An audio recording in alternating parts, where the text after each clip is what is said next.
शाळेच्या दाखल्यावरील धर्म जात कॉलम रद्द केल्याशिवाय समान नागरी कायदा लागू करू नये अशी मागणी. ब्लॅक पॅन्थर संघटनेचे राज्यपालांच्या नावे निवेदन. मागणी मान्य न झाल्यास स्वतंत्र मतदारसंघ अथवा स्वतंत्र बौद्ध राष्ट्राची मागणी.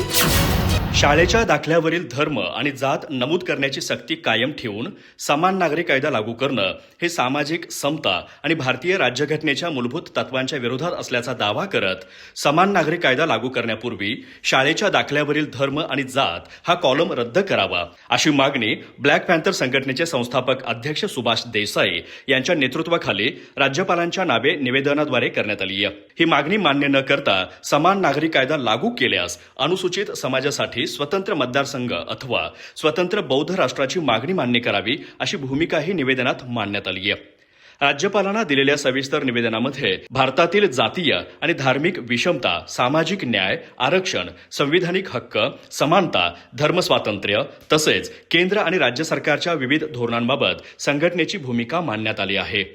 समान नागरी कायद्याच्या अंमलबजावणीमुळे भविष्यात आरक्षण व्यवस्थेवरती परिणाम होण्याची भीती व्यक्त करत हा कायदा सामाजिक न्यायाच्या दृष्टीने स्वीकारार्ह नसल्याचं निवेदनात नमूद करण्यात आलं आहे. निवेदनात भारतीय राज्यघटना, डॉक्टर बाबासाहेब आंबेडकर, महात्मा फुले, राजर्षी शाहू महाराज आणि तथागत गौतम बुद्ध यांच्या समतेच्या विचारांचा उल्लेख करण्यात आला असून सामाजिक समता प्रस्थापित करण्यासाठी सर्वप्रथम धर्म आणि जात यांच्या आधारे होणारं वर्गीकरण बंद करण्याची आवश्यकता व्यक्त करण्यात आली आहे. याशिवाय अनुसूचित जातीतील विविध घटक, विशेषतः मातंग समाजाच्या सामाजिक, शैक्षणिक आणि आर्थिक प्रश्नांकडे लक्ष वेधत मंदिर व्यवस्थापन, पुजारीपद, सामाजिक समानता आणि प्रतिनिधित्व या संदर्भातील विविध मागण्यांचाही निवेदनात समावेश करण्यात आला आहे. या निवेदनाच्या प्रती केंद्र सरकार, राष्ट्रपती, पंतप्रधान, सर्वोच्च न्यायालय, राष्ट्रीय आणि राज्य मानवाधिकार आयोग, अनुसूचित जाती जमाती आयोग, मुख्यमंत्री, समाज कल्याण मंत्री, पालकमंत्री, जिल्हाधिकारी, जिल्हा पोलीस प्रमुख यांच्यासह संयुक्त राष्ट्रसंघ, युनो